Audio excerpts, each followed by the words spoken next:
Hi, my name is Blanquita Marie Francis. My student ID number is 3006519. This is for my ClinicalPathologyII course for spring 2018, and I'm going to show you how to maintenance, calibrate, and clean our IDEX UA machine, which is a urinalysis analyst.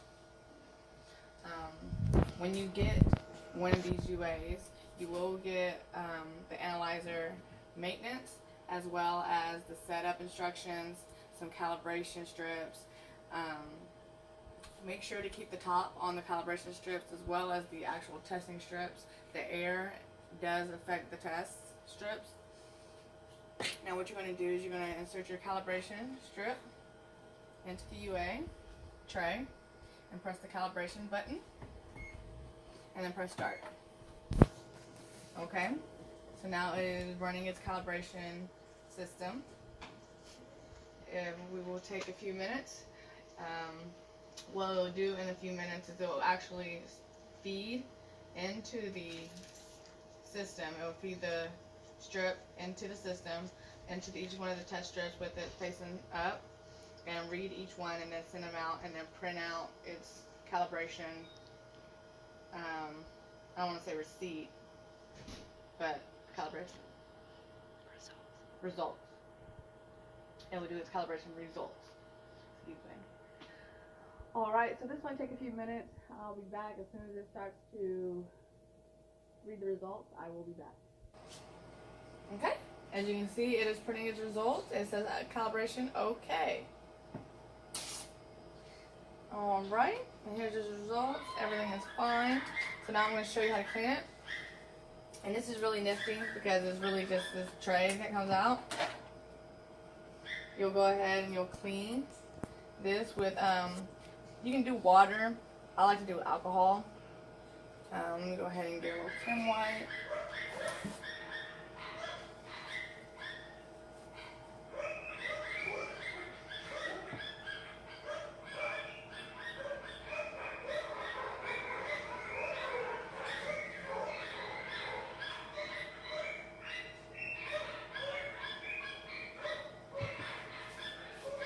You're just going to want to do a couple drops.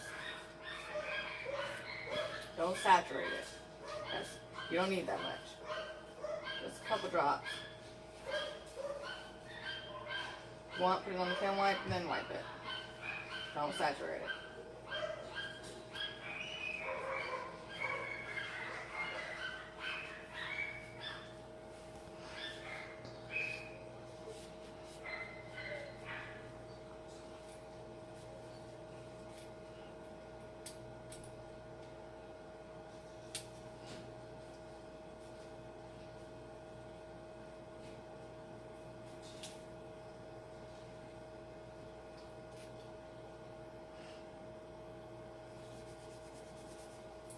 It also says that there's this hole right here called the positioning hole.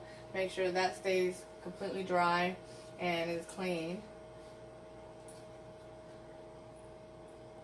And then you just slide it right back in.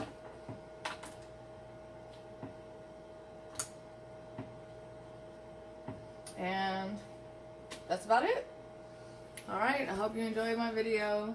I'll see you next time. Hi, my name is Blanquita Marie Francis. My student ID number is 3006519. This is for my ClinicalPathologyII class in spring of 2018. And I'm going to show you how to do an ELISA test, or like we like to call it at our clinic, SNAP test. Okay. Okay, now how we get it in our clinic is we get in these big boxes that come with the SNAP test or the ELISA test. Individually pouched, and it also comes with these really nifty instructions. It kind of tells you how to go in English and in Spanish. Now, what I'm going to do is I'm going to open up the pack.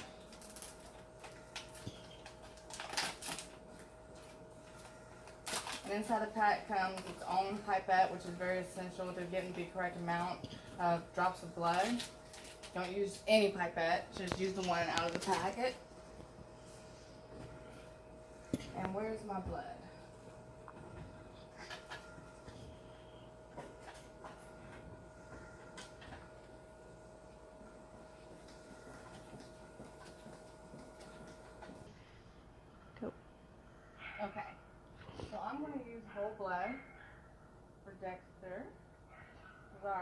specimen for today.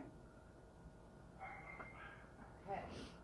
Now, a neat way to remember how to do this is blood or serum or anything like that is normally red. Red is going to be 3 letters. So if you take that, you're going to want to do 3 drops of your sample. Put it in a tube that came with the box, so that's 3.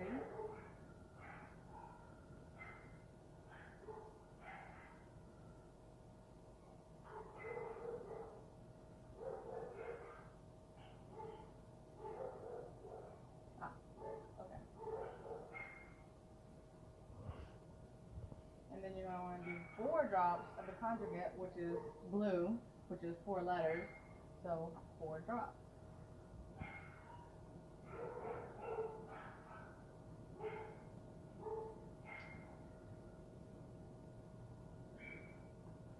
Now you want to invert it about 5 times.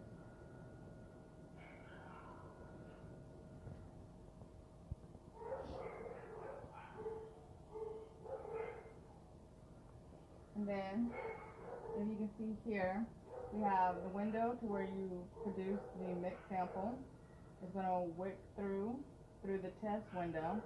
And then we have this activation window. That's when it starts to appear in this window. That's when you snap the test, and it will do its, I don't want to say reversal, but another liquid will be released, and it will reverse or wick back up and start the testing process. So now I'm going to pour my sample into the window.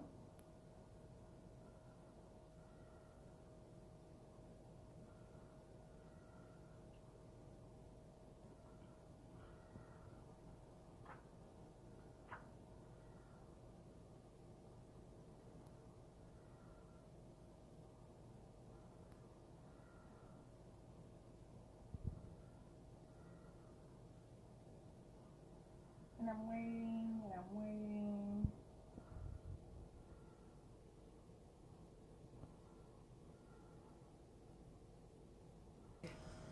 Okay, so I'm still waiting for it to hit the activation window. As long as it covers the whole result window, then we can go ahead and snap it. I'm still waiting just to see if anything will appear. Looks like a little bit has.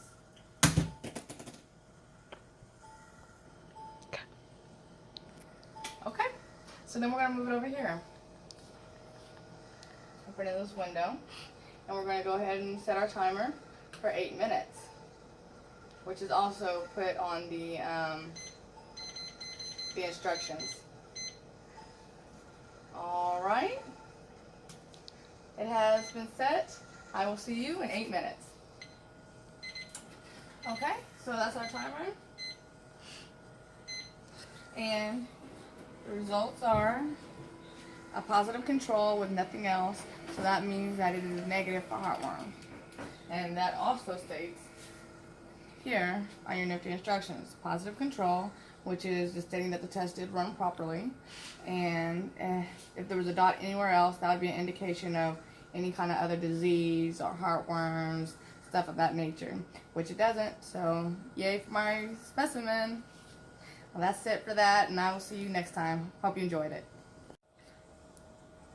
Hi, my name is Blanketha Marie Francis. My student ID number is 3006519. This is going to be for my ClinicalPathologyII class, semester spring of 2018, and I'm going to show you how to do a fecal float. Okay, so first things first, you're going to want to get at least 2 grams of fecal matter. That's great. My spoon came off. It's fine. Okay, and you're going to want to go ahead and put your 2 grams of fecal matter into a cup so you can mix it. Mine would like to come out. 1 gram, 2 grams, okay.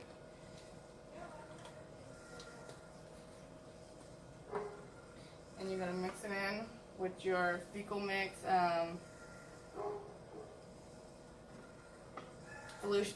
flotation solution.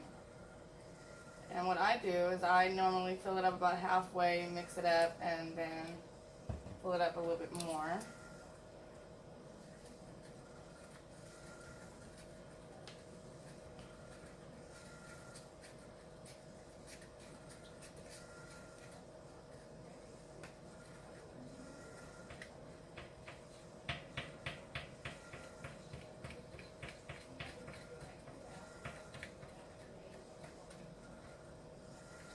Okay.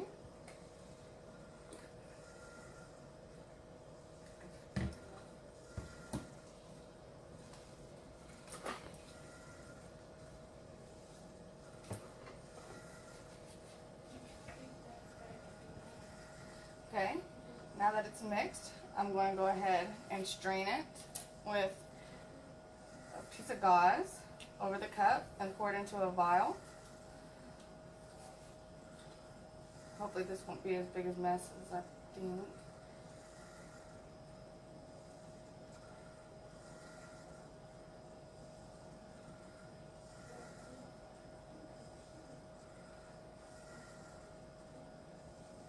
Now you're going to want to get like a nice little top on it, or manipulate, like a little bubble at the top, so that your cover slip can actually, if I can get another drop. Okay.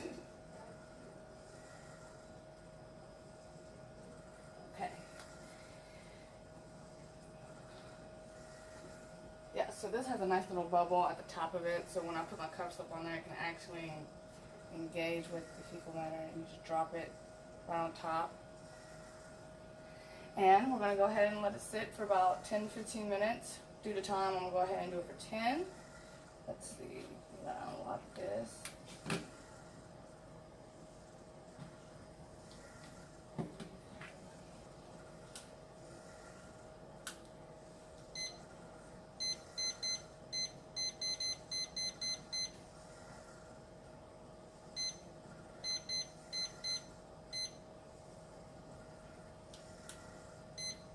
Alright, so the timer's on, and I will see you in 10 to 15 minutes. Recording. Okay, so that's our timer going off. You're going to pick the cover slide up by the corners, and you're going to place it directly onto the slide, like that. And then we're going to read it through the microscope. Alright, that is it for my fecal float. Hope you enjoyed it. Hi, my name is Blanquita Marie Francis. My student ID number is 3006519. This is for my ClinicalPathologyII class for spring 2018. And I'm going to show you how to do a direct smear for fecals. Okay, so you're going to place several small drops on your cover slide. Do it here. See it? Okay, and then you want to do about an equal amount of fecal to your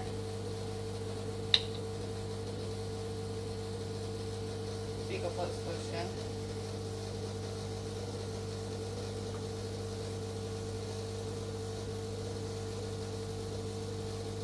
Okay,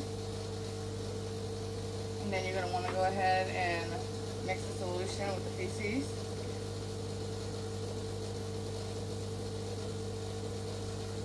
Let me do this on a paper towel, actually.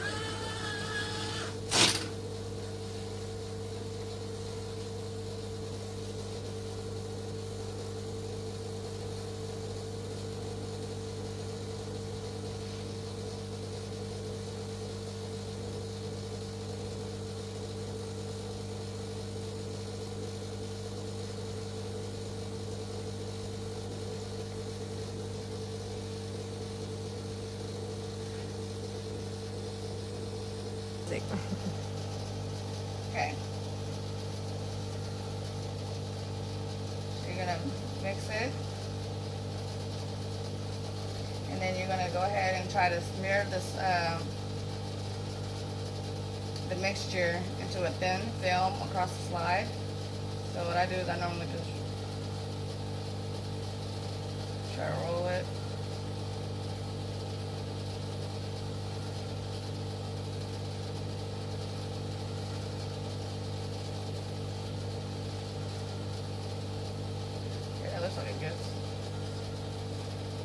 film, and then you're supposed to remove any large pieces. Luckily, well, I have 2 large pieces that I just took away. And now I'm going to put a cover slip.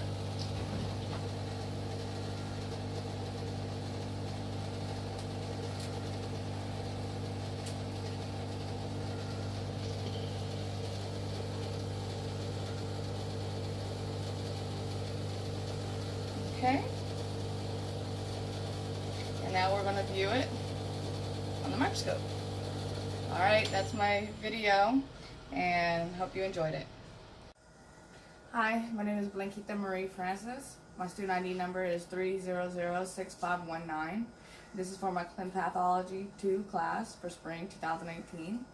And I'm going to go ahead and show you how to do a fecal float using the centrifuge. Okay, so the first thing is you're going to want to go ahead and get about 2 grams of your fecal matter.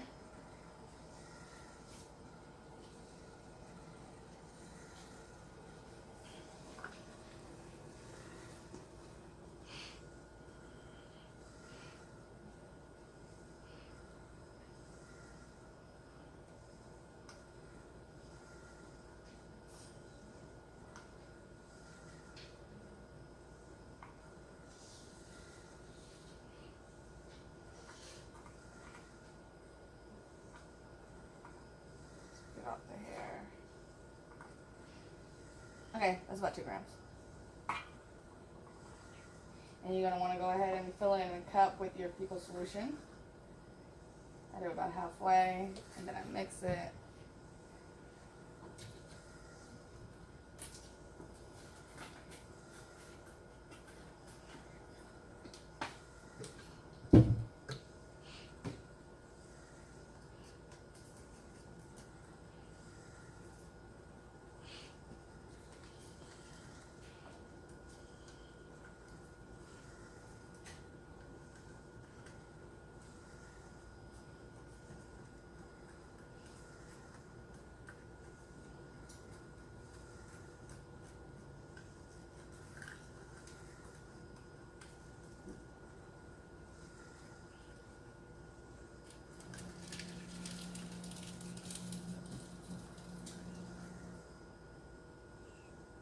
Okay, a little bit more fecal solution to mix with.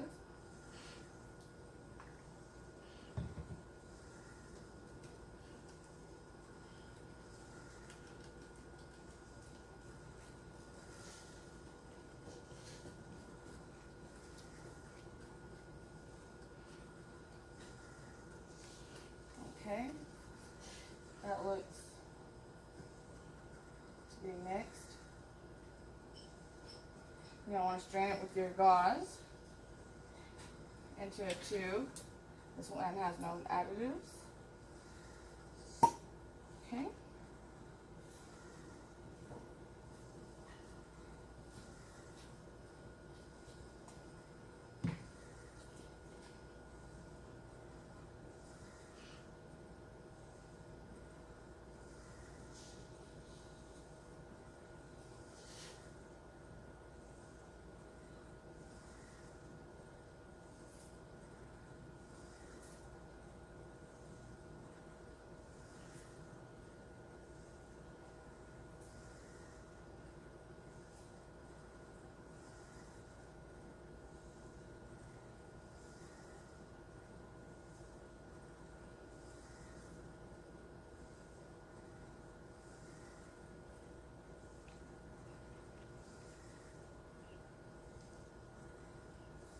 And a little small amount at the top. Okay.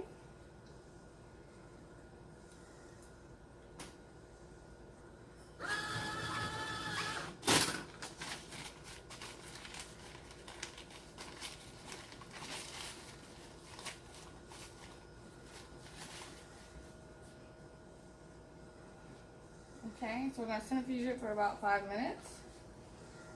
And here, because it's centrifuge, I have to find another.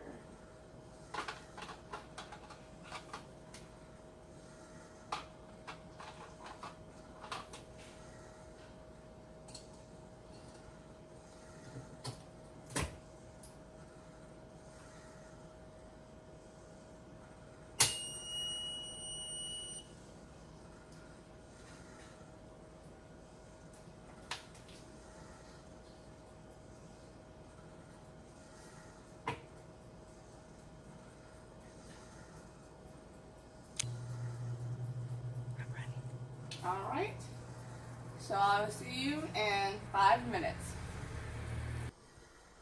Okay, so the timer just went off, so 5 minutes is over.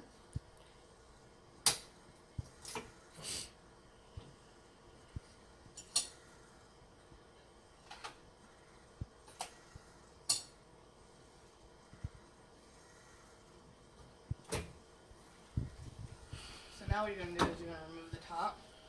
Place this in here first so we don't make a mess. Get my cover slip.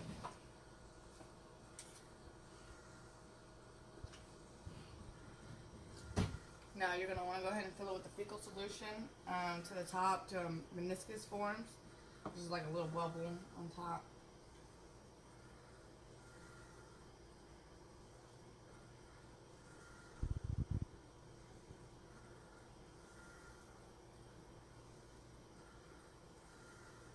Okay, I don't want to do no more because I feel like it'll run over. And then you're just going to put the cover slip on top.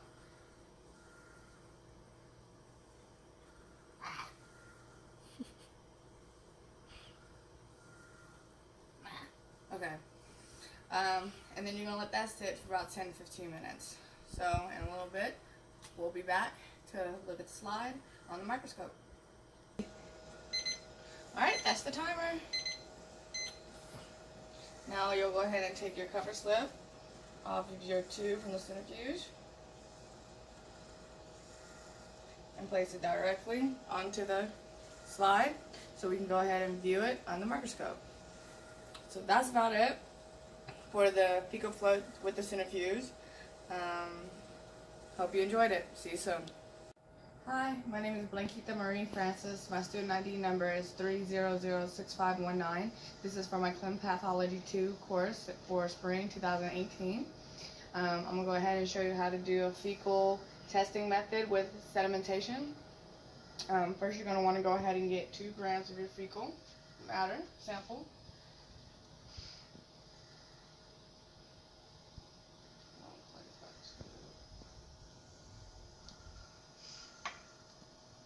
You want to fill it with your fecal float mix.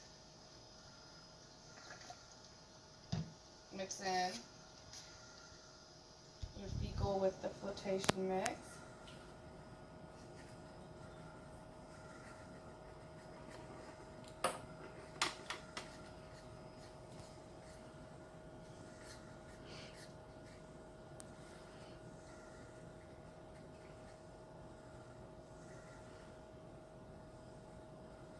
Okay. Then you're going to want to strain it. So what I put is a piece of gauze over it so the big particles don't come through and contaminate the sample, which I guess I want contamination.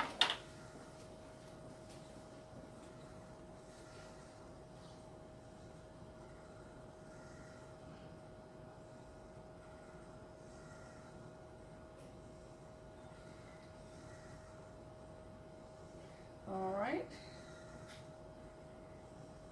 Move that top.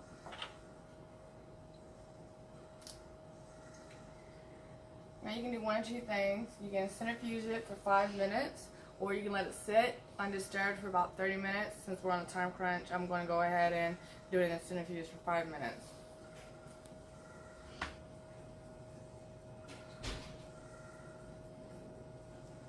Alright, looks like something's already in there. If you just give me a few minutes, we'll be back. Okay, so now my centrifuge is ready. So I'm going to go ahead and place in the centrifuge.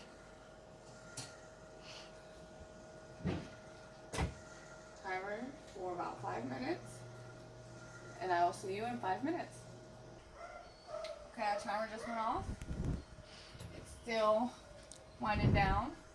So give it a few more minutes. Okay, so now the timer just went off.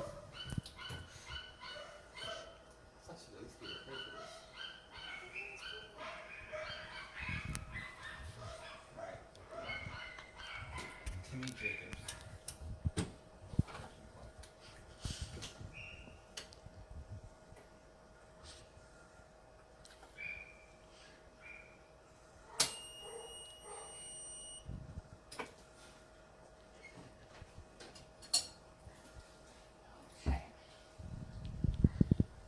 So now we're going to pour off this liquid portion.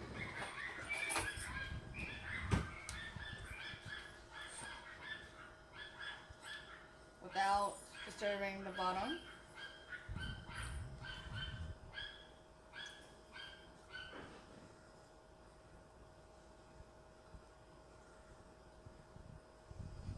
Okay. And then I'm going to transfer the solid matter onto a microscope slide.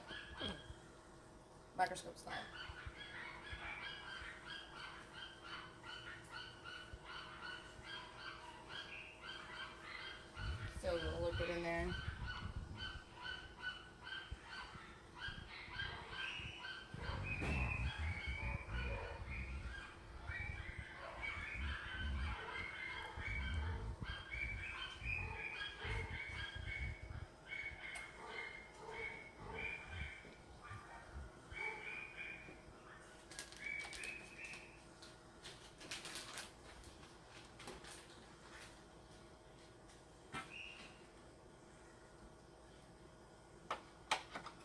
Now we're going to get a microscope.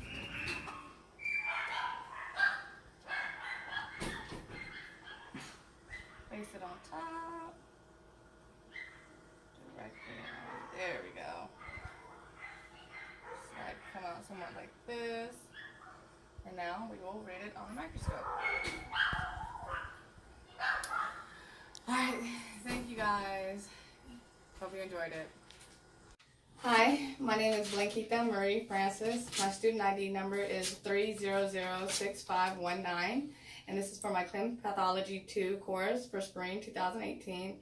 And I'm going to demonstrate an ear cytology by doing an ear swab. So you take your Q-tip, and you're going to extend the ear by the pinna. And as you can see, it's pretty inflamed, a little crusty. Now you're going to stick your Q-tip in. You don't want to go too deep, just right to the vertical canal.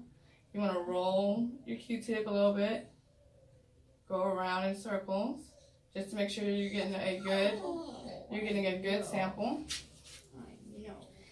And this is my right ear, so I'm going to go ahead and place it on the right side of my slide. And I just press down and roll it.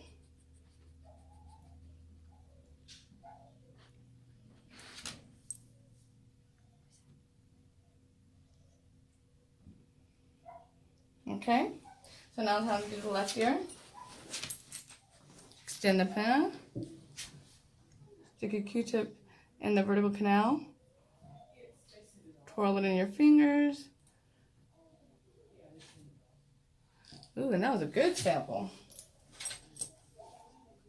And I put this, since it's to the left, onto the left side of my slide.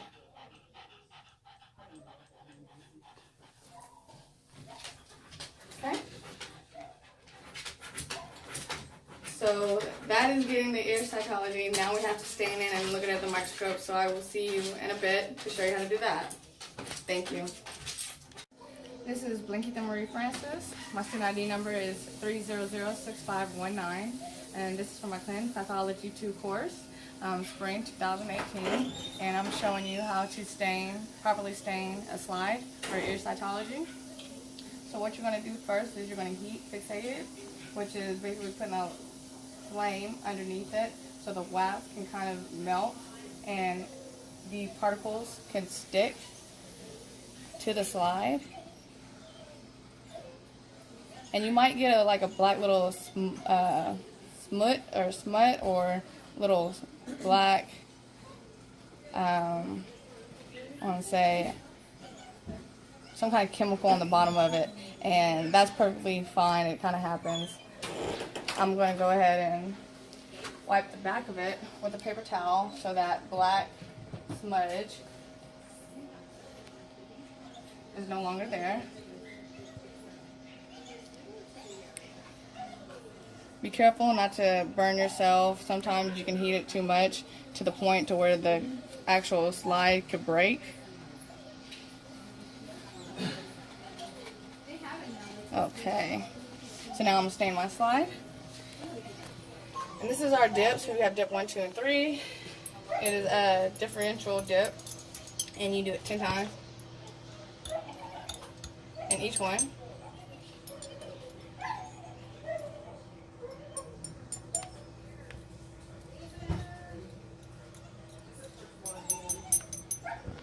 And then you rinse it off lightly.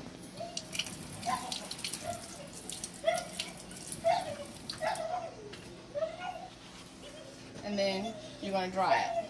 Now what we use here at the clinic is a blow dryer, an actual hair blow dryer.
Okay, side looks dry.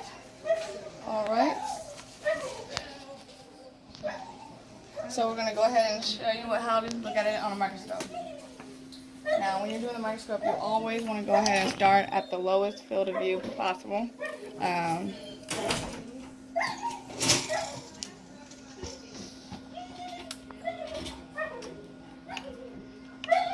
Which would be the 10 objective.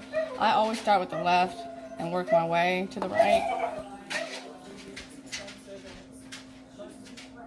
And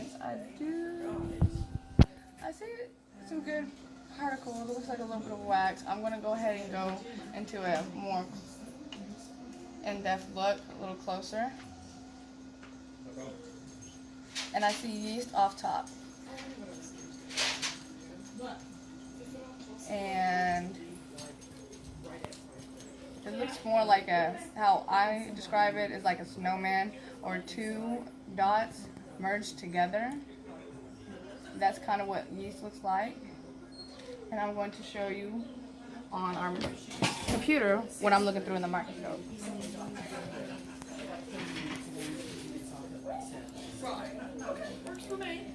Hey, how are you? That way we still have to get cereals already.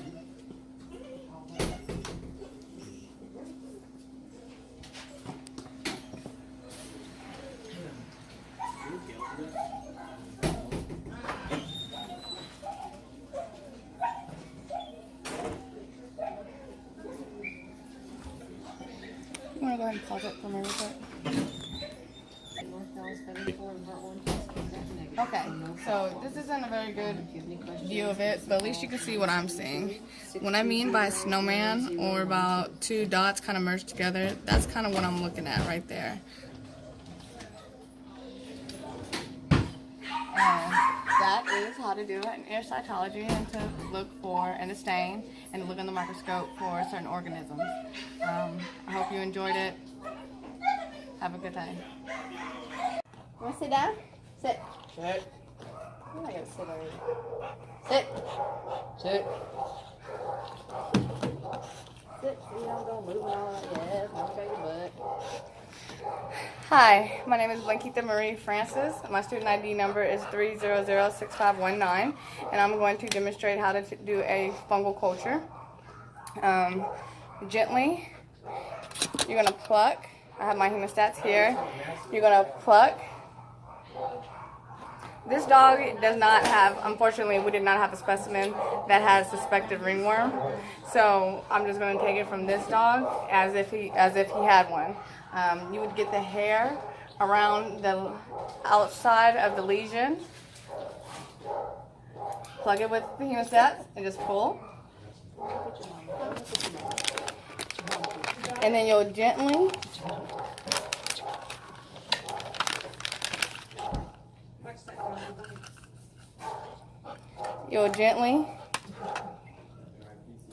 place or push the hair or nails into the surface. Just gently push.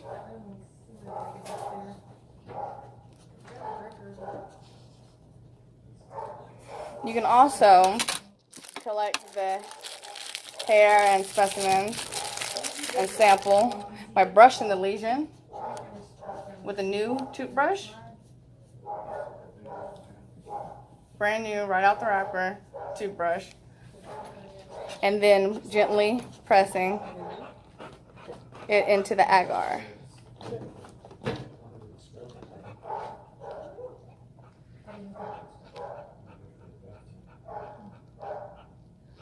Okay. Now, nails can be collected using nail trimmers, and you do the same thing. You gently press it into the agar. There's a dermatophyte test medium agar that contains the fentanyl red, which turns the media red as the dermatophytes grow. The red color may be observed as early as 3 to 5 days after inoculation. The other agar is also inoculated because the dermatophytes that are inhibited from sporulating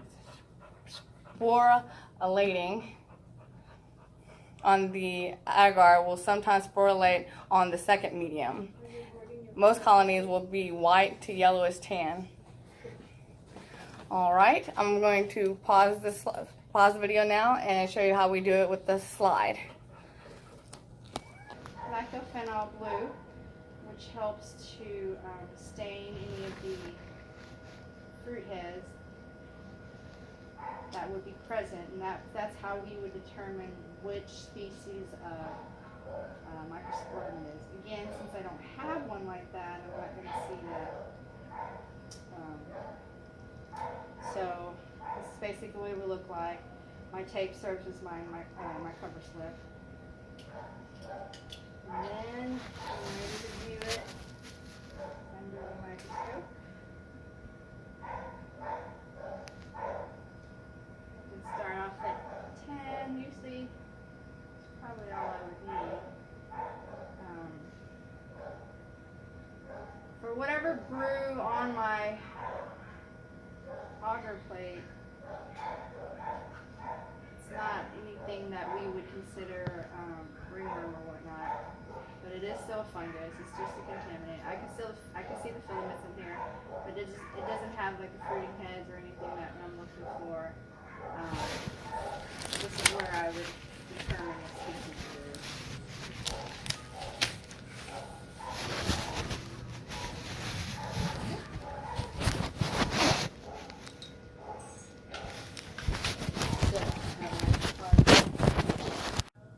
Okay. Hi, my name is Blankita Marie Francis. My student ID number is 3006519. This is for my ClinicalPathology II course for spring 2018, and I'm going to show you the results of my fungal. As you can see, there is no results, or the results are inconclusive or inconclusive. There is no colonies. I had to pull the sample from a patient who was not a ringworm suspect, so the results are there are no colonies or no fungal infections. But I'm going to show you how to do it in case there was one. You're going to take your fentanyl blue and put a thin line on your clean slide. Okay, my thin line on the first slide. All right, and then you're going to take some clear adhesive tape, maybe a little too big, okay, and you're going to place that into where the colony would be.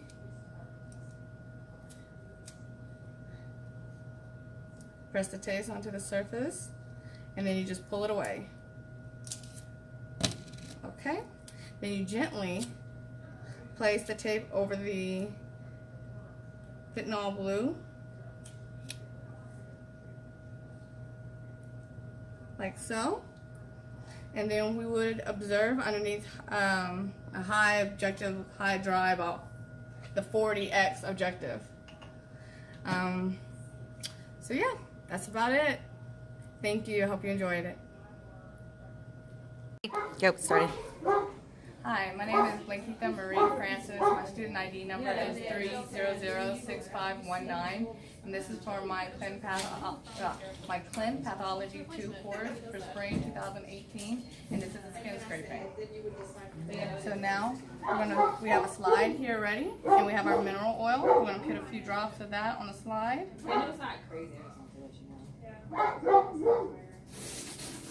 Okay, so then now we're going to go ahead and do the skin scraping. Now we're going to also do the, instead of doing the sharp end, we're going to do the back end of it, and we're going to press down firmly and squeeze out, like in case we were trying to extract pus from a pimple. So press down and push out. Press down and push out. Okay, so then I have my sample. I'm going to put it in the mineral oil.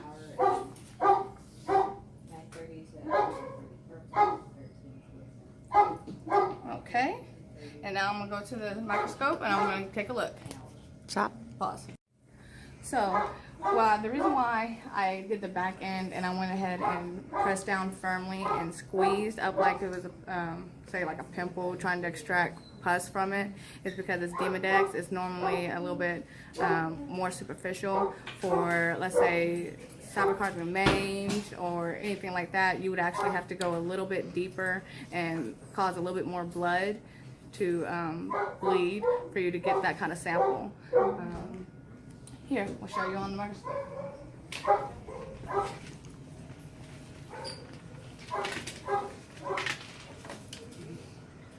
Pause. Okay.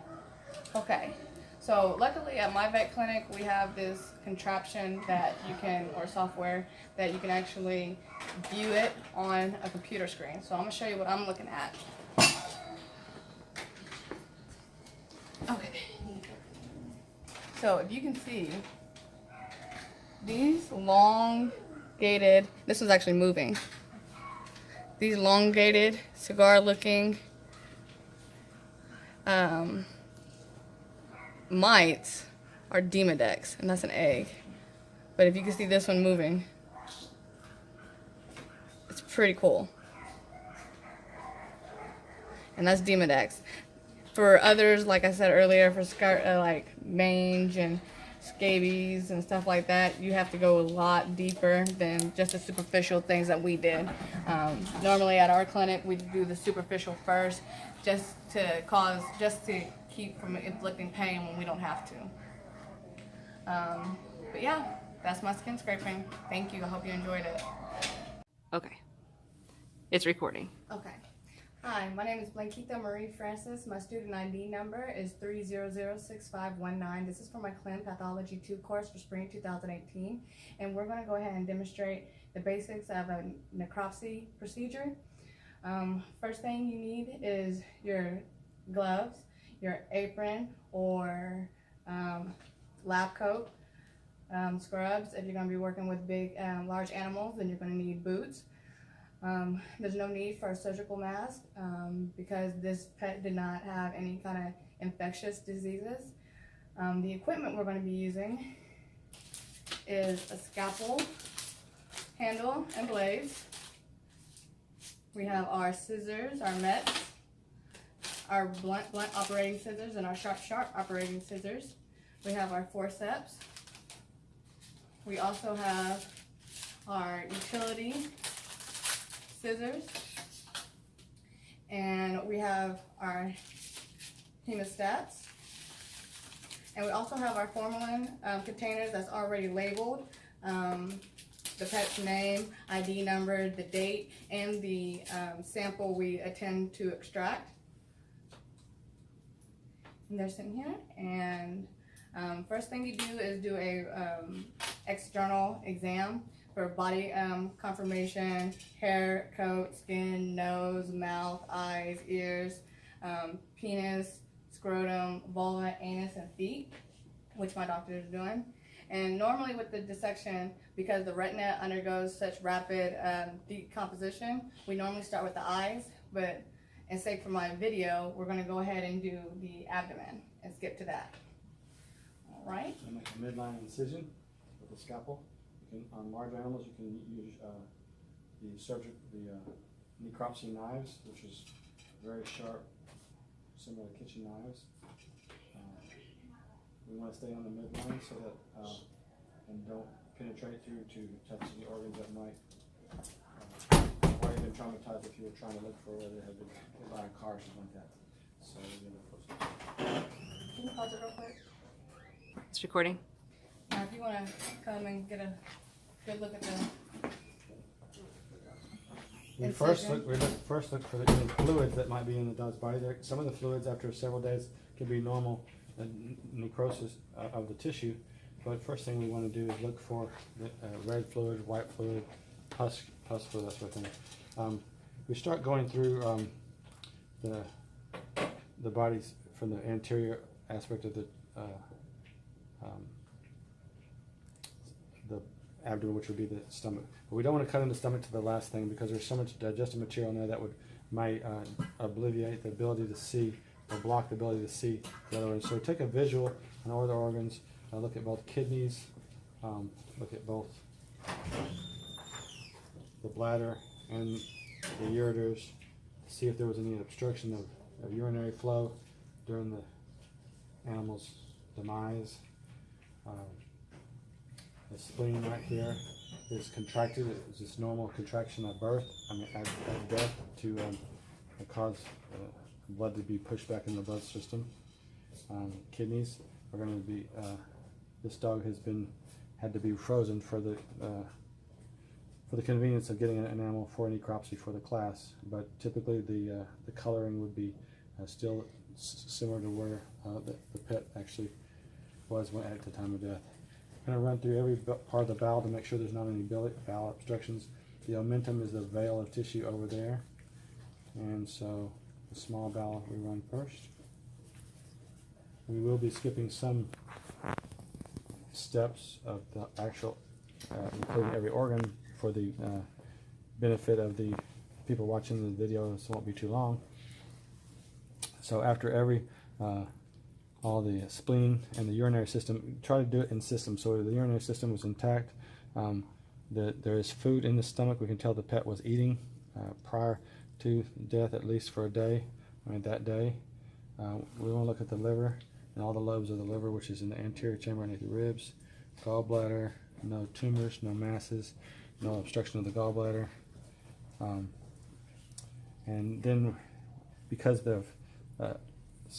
there's no way of telling of toxicity from looking at it, we need to take samples to see those things. So Marie is going to hand me the formalin jars when it's time.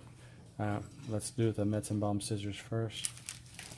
You don't want to crush tissue. At the edge of the scissors, there'll actually be some damage by the scissors. But if you found a particular tumor or lesion, you'd actually grab some of it, but we're just going to grab a piece of the spleen. The pathologist doesn't need very much of it. The more you put in there, the less formalin there is. So a small piece is all they need. So for tonight's illustration, we're going to take two biopsies.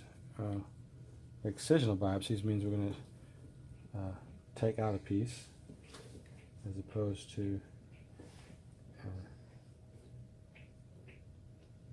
taking the whole organ or the whole tumor. So Maria has already labeled every one. What all did you put on the label? I put the pet's name, the ID number, the date, and the location or the sample that we intend to extract. A lot of pets necropsies are on owned pets, and it's complementary and also customary to our practice for the psychological comfort of the owner to not see if they want to come see their pet or they wanted to take their remains to their own cemetery.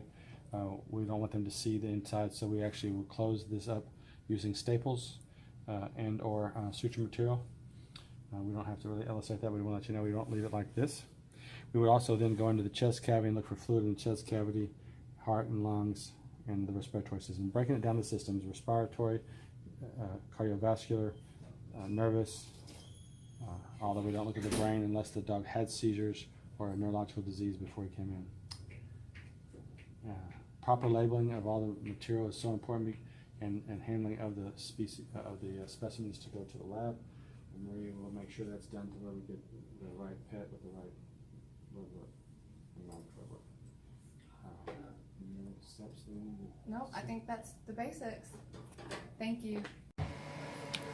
Hi, my name is Blankita Marie Francis. My student ID number is 3006519, and this is for my ClinicalPathologyII course for spring 2018.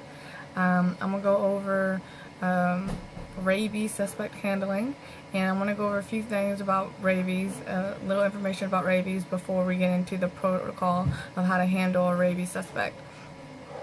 So, rabies is a viral disease that affects any warm-blooded animal, including humans. It's normally transmitted through the animal's saliva, which would normally be of a wild animal bite. And is normally always fatal. After knowing that, the only people to should handle should be those that are pre-immunized for the rabies, and also have a serum titer of greater than 1 to 5. So the actual procedure is to remove the head by disarticulation at the occipital junction using disposable scalpel or knife. Excuse me. Then to double bag and place in a refrigerated container with ice packs, not dry ice, and send to the lab, or appropriate lab, for fluorescent antibody testing. The remaining carcass should be double bagged in a red biohazard bag labeled rabies suspect and disposed of as a biological hazard. Some states require removal of brain before submission to the lab. Now, as far as the equipment needed, it's more of protective gear, as well as, the utensils to actually to remove the head or brain. But it's going to be prepared to be double gloved, prepared to have on an apron or a surgery gown or a bodysuit, scrub suit, just to make sure you don't get any particles or blood or any kind of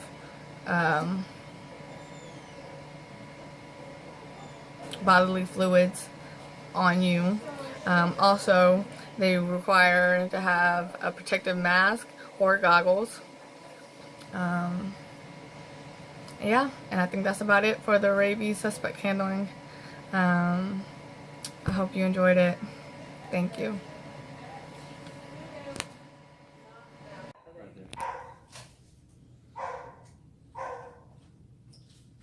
Can you see that big cardboard box in the background? No. Okay.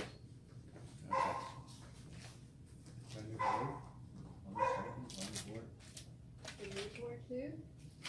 Yes. Yeah, the old board was peeled off. You finish off after the virus was on the basis. Then you have to start using alcohol, and that really Roven's calling you. strips. Removes the glue that- You listening to me, Miss Murray? He's gonna wait. It's an incoming call with Roven. Here, I'll decline it. So why don't you get an extra slide in this mic too? Okay.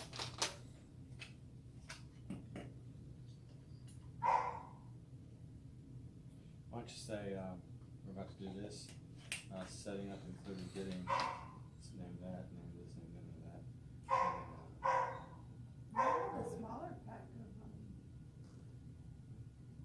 We starting yet? Okay. Go. Have you already pressed the button? Yep. Hi. Stop it. Keep going. She's going to edit all this out. And then you can tell. Yes. Okay. Hi, my name is Blanquita Marie Francis. My student ID number is 3006519, and this is for my ClinicalPathologyII class for spring 2018. We're going to demonstrate how to do a vaginal cytology. First, you're going to want your patient in the standing position. I'm going to hold the tail out of the way. Now, we also have our saline, our sterilized Q-tips or swabs, and then we also have our 2 slides here. And then we also are going to be using an otoscope as a sheath. So that the cells only come from the vaginal and not from the vulvar area. Alright, you ready? Yes.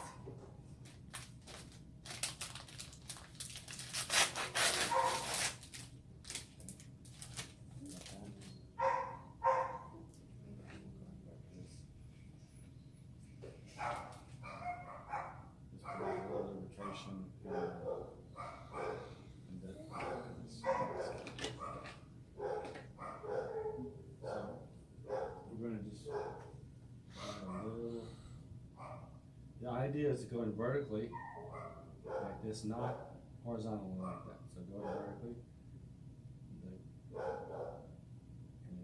fingers up over the ridge, and sometimes you can go a little horizontal once you're up in there. So I swirl just gently back and forth, and making sure the sheath stays on there. Our sample.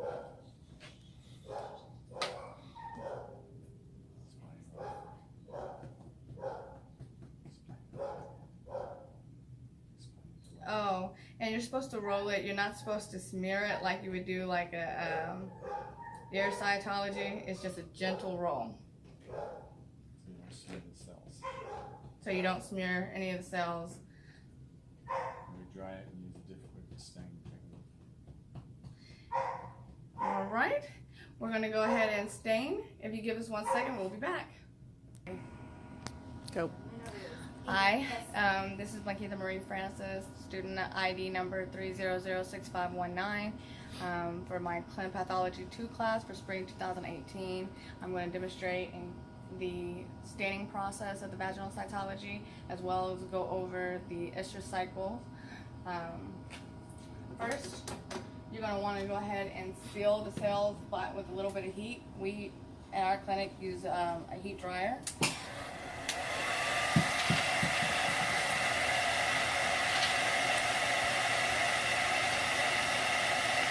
Can you still hear me? Or not really? I can hear you. I don't know. Not with that going, probably not.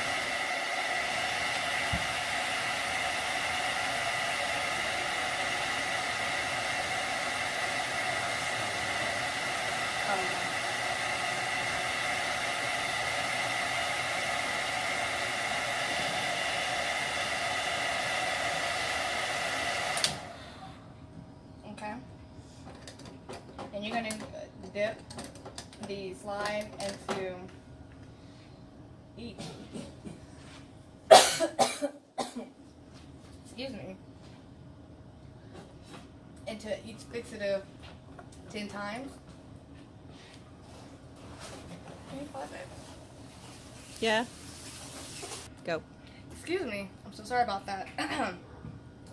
So, while I am dipping each cell, while I'm dipping the slide into each fixative, I'm going to do it 10 times. I'm going to go over the cycles with you. In the estrous cycle,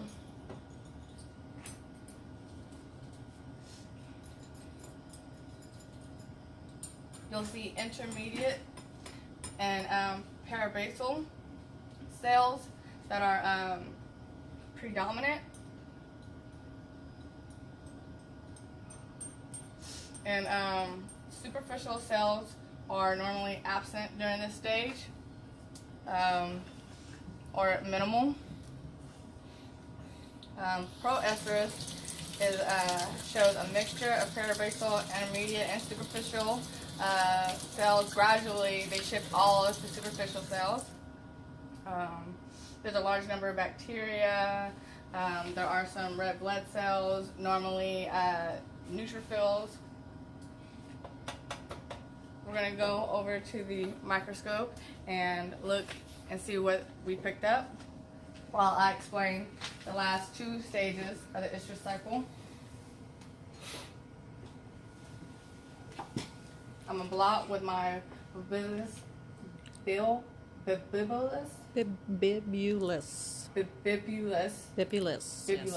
paper. Excuse me. In the estrous cycle, it shows superficial cells are predominant. Nearly all are nuclear or cornified.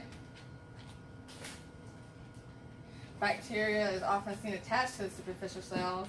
The neutrophils are absent, and there are barely any kind of red blood cells. And the last stage is the diestrous cycle. It is decline of the superficial cells and the reappearance of intermediate and the peribasal cells. There's a lot of cytological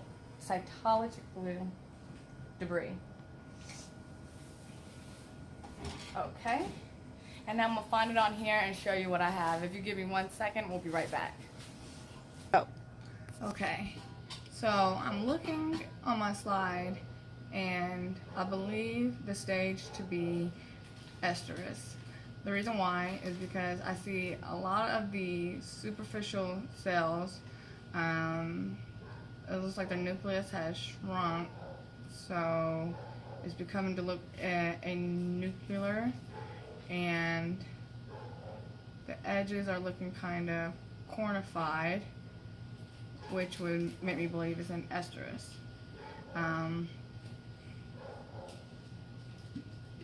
To better interpret or translate what I'm seeing, I'm gonna show you on the computer. Luckily, at our facility, we have the equipment that you can view what we're looking at the microscope on the computer. If you give me 1 second, we'll be right back. Okay, so this is what I'm looking at on my microscope. As you can see, the edges are kind of folded. That's the cornification process that we're talking about, and the nucleus has become real small, and that is because it is anuclear. So yeah, that is an estrus, and we were looking on the times 40 objective. So thank you, and I hope you enjoyed it. Bye-bye. Hi, my name is Blanquita Marie Francis. My student ID number is 3006519. This is for my ClinicalPathologyII course for spring 2018. And I'm going to show you how to do a cross-matching between blood donors and their subset. So I already went ahead and pulled my blood sample from my 2 dogs, Brick and Bubba. Brick is the recipient, Bubba is going to be the donor, and I've already centrifuged the clotted sample, and now I'm about to take the serum and place it in a red top of both.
Okay, so now I'm going to centrifuge my EDTA sample, which is my purple top, and I will see you as soon as I'm done with the centrifuge. Okay, now that we've centrifuged the purple tops or the EDTA tubes, we're going to decant the plasma out of it.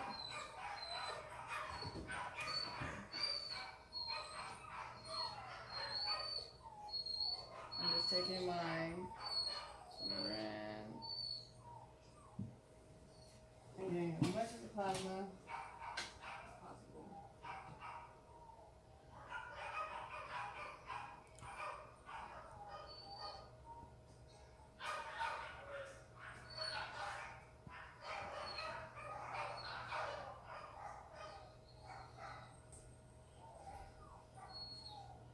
And still a little bit more, so I'm gonna get smaller and get a little bit off of it.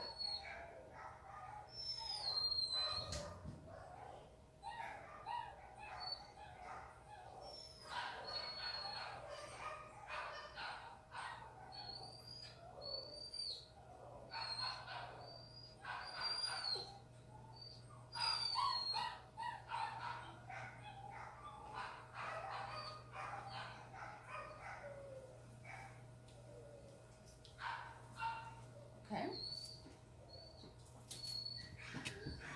So now I'm going to wash the sample, which is the blood that's left, and my purple tops, my EDTA tubes. I'm gonna take maybe 2 drops of blood and put it in my white top.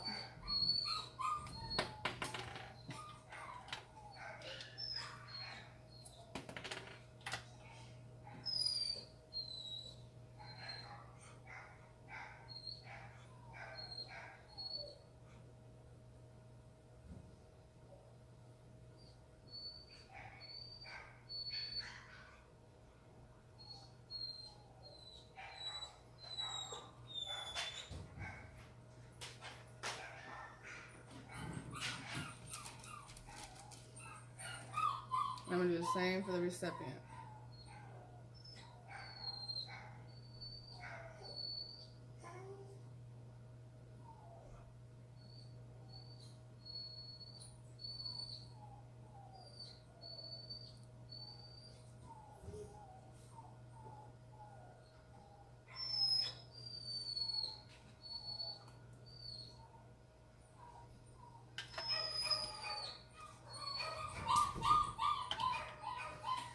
Now what I'm going to do is I'm going to fill the rest of the tube with 0.9% sodium chloride, which would be saline.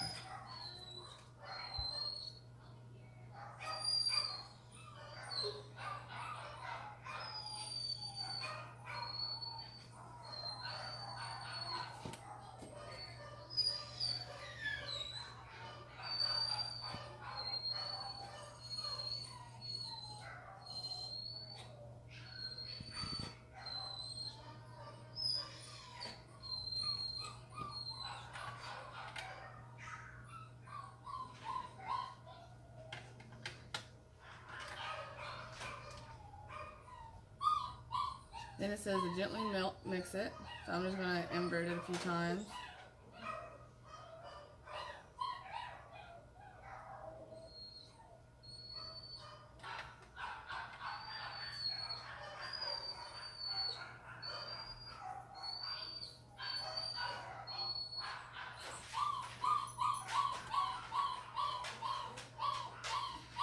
And then I'm going to centrifuge it for 1 minute. Alright, I will see you after I'm done centrifuging.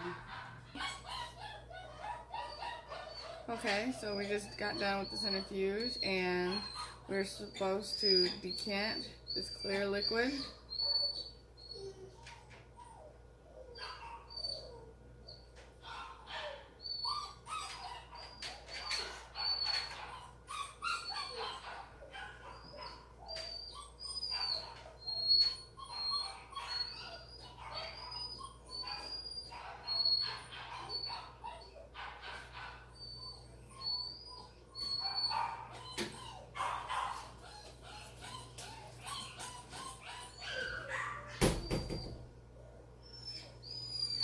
supposed to wash it 2 more times. So, get your saline.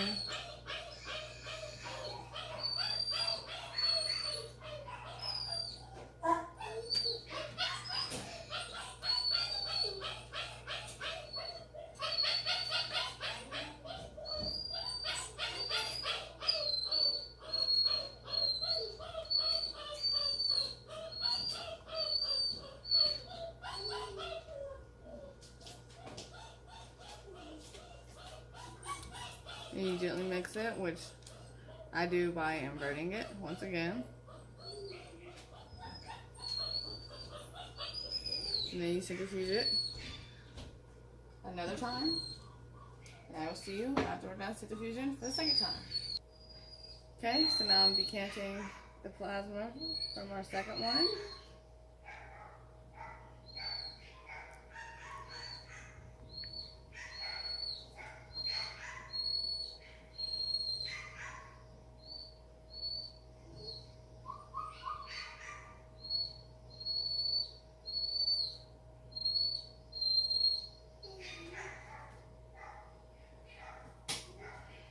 So a little more on there. So let's see.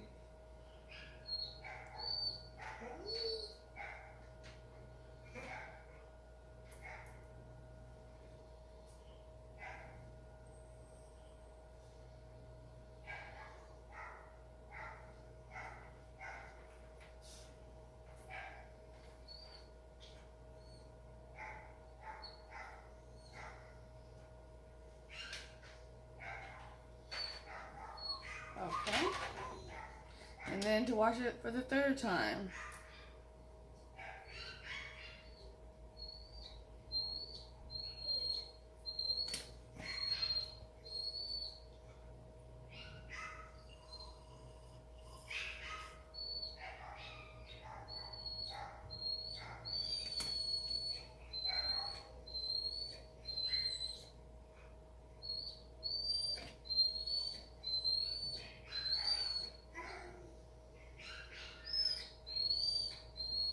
And then centrifuge it for the third time.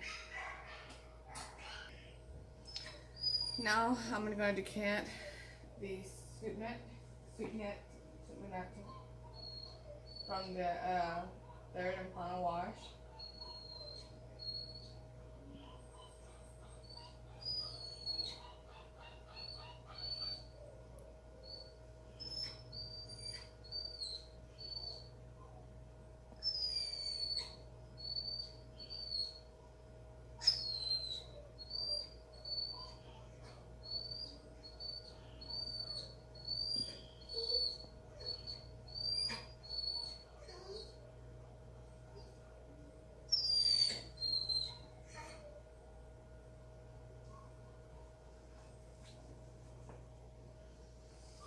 And now I'm going to make a 2 erythrocyte suspension by placing 0.2 mils of the Patwell cells to 0.98 milliliters of saline in a new labeled test tube. Okay, so here's my new labeled test tube.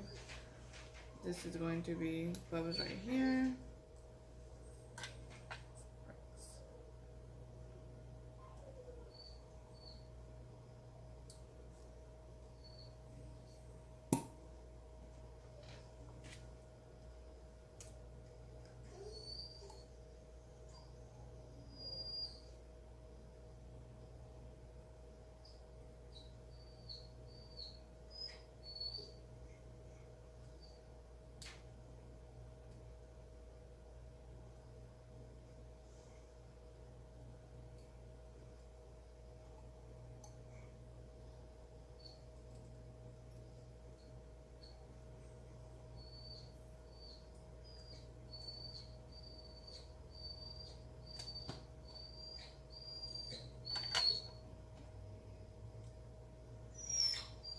Oh, I have to saline in there.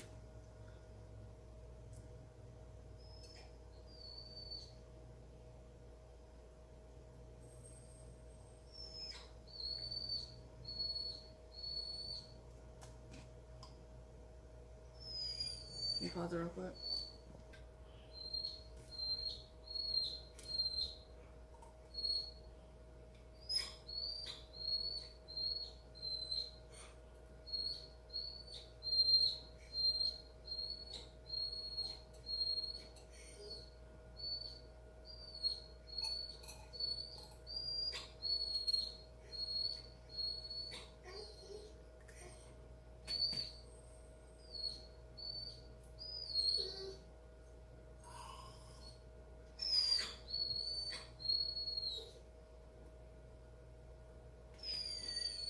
Now that's really it for the first part. Now we're going to do the testing.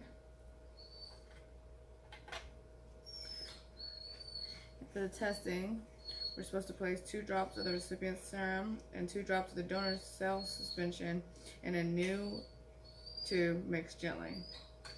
This would be the major cross match. Okay?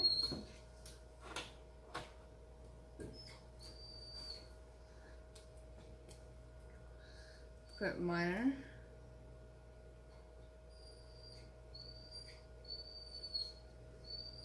Here. Major. Here.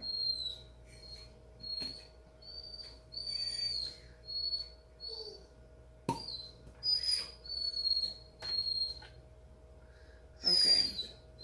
Now it says 2 drops of the recipient's serum.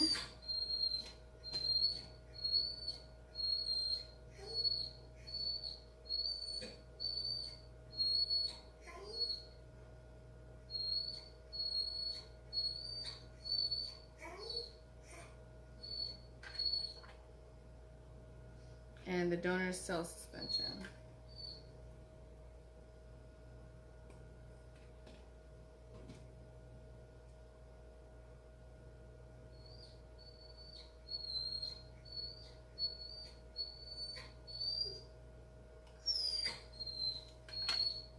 And then it says gently mix.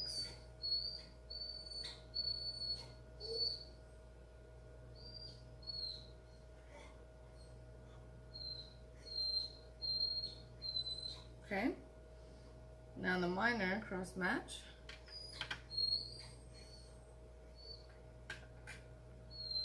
We're going to do the opposite. We're going to do serum from the donor.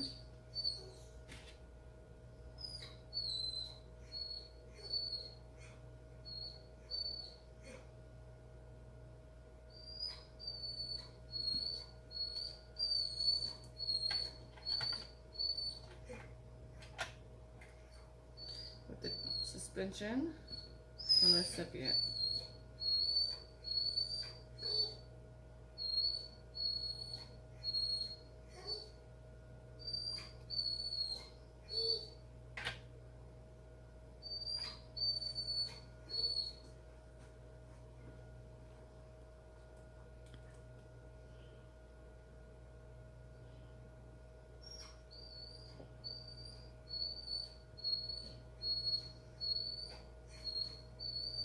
Now we're going to set up our controls to see for our agglutination.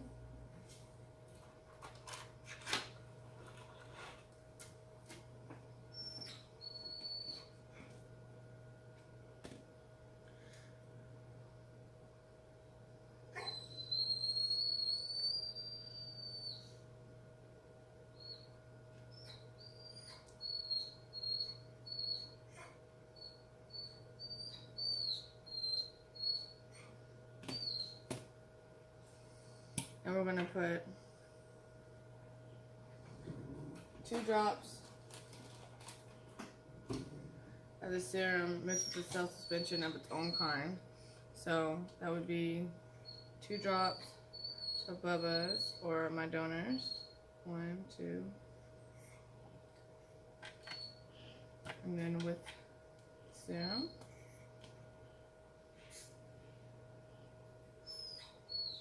1, 2.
Now it says mix gently or shake to mix gently.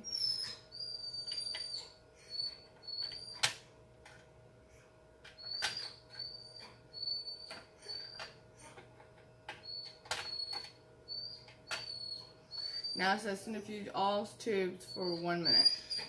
Alright, so I'll be back after we're done centrifuging. Okay, so we just centrifuged all the tubes, and right now what I have are the controls. It says to shake gently to see if there's any agglutination. And I don't see any in the controls. I'll do the same for the minor and major.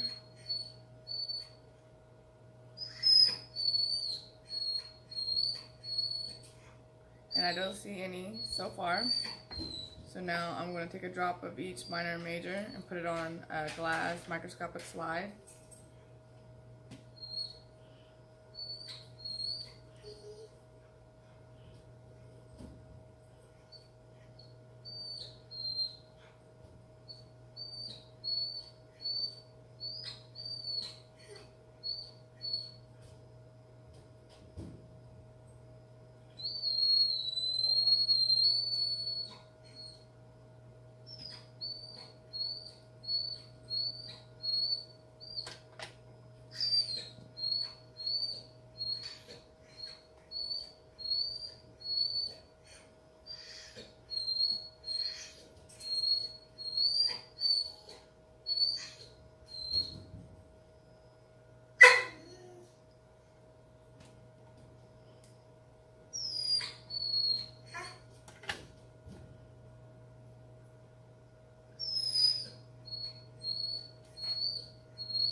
And now I'm going to look at it under the microscope.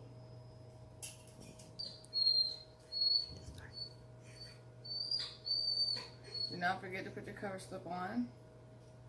Kind of need that.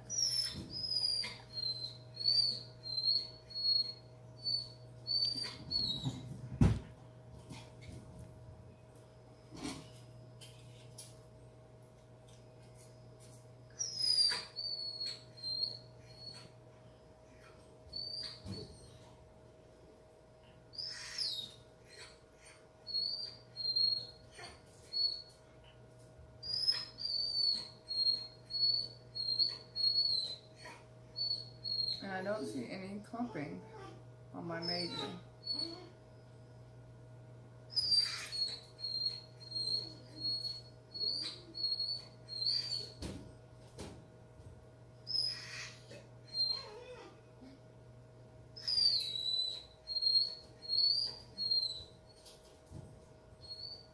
Pause it real quick. So it does look like, for the most part, everything's spread out. I don't really see anything significant other than very small 1 or 2 clumps.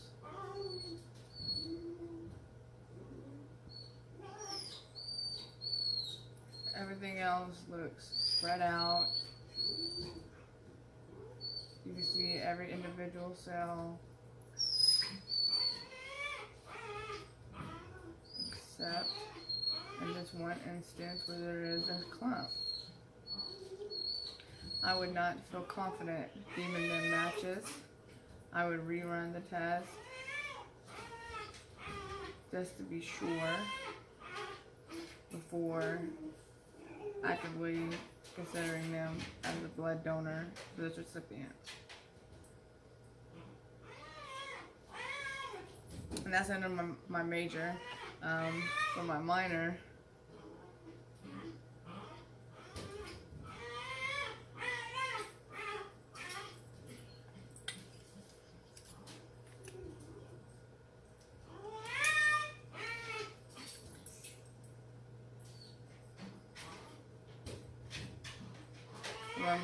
I see everything spread out.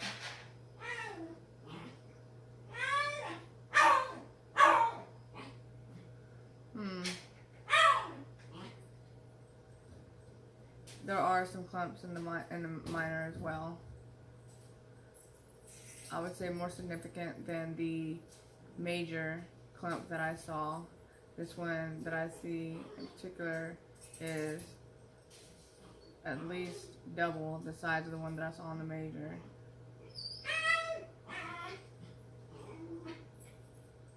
But there's only one significant clump. But it is indeed significant. I would not consider these two animals as a donor or match for a donor recipient blood transfusion cross-matching instance. All right, that's my interpretation. Thank you.